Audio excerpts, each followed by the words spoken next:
আজকাল দেখলাম মানুষ চিন্ময় কৃষ্ণ ব্রহ্মচারী প্রভুর মতো কুশলবরণ চক্রবর্তীকেও ফলো করে।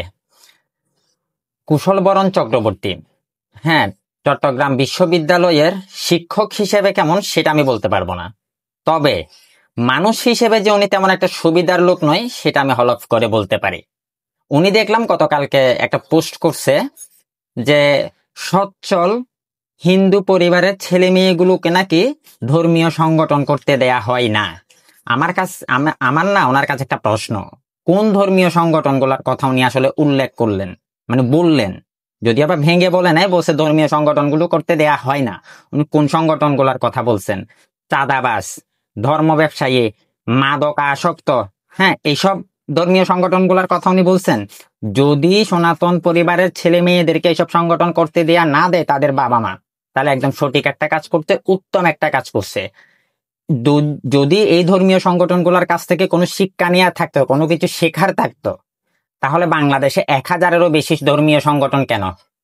একটা হলেই তো যথেষ্ট। আর এই সংগঠন একটার পেছনেই তো ধর্মীয় এই সনাতন ধর্মাবলম্বী মানুষগুলো কিছু শিক্ষা নিতে পারতো। 1000 ধর্মীয় সংগঠনের মধ্য থেকে আসলে তারা কি শিক্ষা নেবে? চাঁদাবাজি, ধর্ম ব্যবসা, হ্যাঁ, 2 নাম্বারে কার্যকলাপ ছাড়া তার কোনো শিক্ষা এদের কাছ থেকে নেওয়ার আছে বলে আমার মনে হয় না। এই যে এইসব ধর্মীয় সংগঠনগুলা, হ্যাঁ, এরা মূলত তৈরি হয়েছে নিজের ধর্মকে সকাল বিকাল 3 বার করে বিক্রি করার জন্য। আপনি যদি খেয়াল করে দেখবেন, এই যে এতগুলা ধর্মীয় সংগঠন, এই সংগঠনগুলো যদি কখনো নিজের ধর্মের উপরে আঘাত আসে তখন চুপ করে থাকে। এই ধর্মীয় সংগঠনগুলাই দেখবেন মন্দির প্রতিষ্ঠা করবে, মন্দিরের মধ্যে মূর্তি প্রতিষ্ঠা করবে, আমার সাওয়া প্রতিষ্ঠা করবে।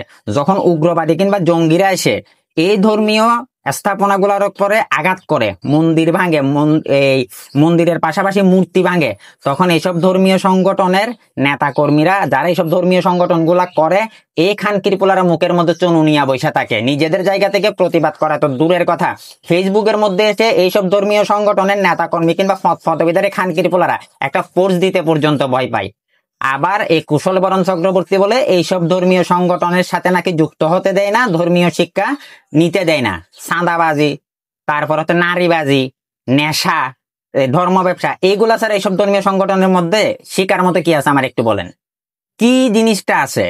এই যে এইসব ধর্মীয় সংগঠনের সাথে যারা জড়িত থাকে কিংবা যাদের পদবি আছে, এটা হোক কোন একটা ধর্মীয় সংগঠন হোক কিংবা একটা কোনো দলীয় সংগঠন কিংবা একটা মন্দির বা কোনো একটা ধর্মীয় জায়গার পদবি যাদের আছে, এইসব খানকির ফুলারা নিজেদের পদবি আর নিজেদের দায়িত্ব না কি বাল বলে, এই জায়গাগুলোর জন্য নিজেদের বউ বাচ্চাকে অন্যের বিছানায় তুলে দিয়ে খাট গরম করতে পর্যন্ত দ্বিধাবোধ করবে না, কারণ তাদের কাছে ধর্ম না, মনুষ্যত্ব না, তাদের কাছে বড় হচ্ছে তাদের পদবি।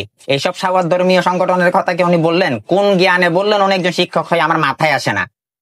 ইভেন উনি আরেকটা কথা বলছেন যে যখন নাকি এইসব হিন্দু ছেলে মেয়েরা ধর্মান্তরিত হয়ে যায় তখন নাকি এইসব ধর্মীয় সংগঠনগুলোর কাছে গিয়া ধর্ণা দেয়, আমার সাওয়াটা দেয়, যেগুলা দেয় এগুলা নিশ্চিত বোকাচোদা না হইলে এরা যায় এইসব দালালবাজি, তারপরে রাজনৈতিক দলের দালালি করে, সরকারের দালালি করে, চাঁদাবাজি করে, ধর্মের নামে সকাল বিকাল 14 বার ধর্মকে বিক্রি করে।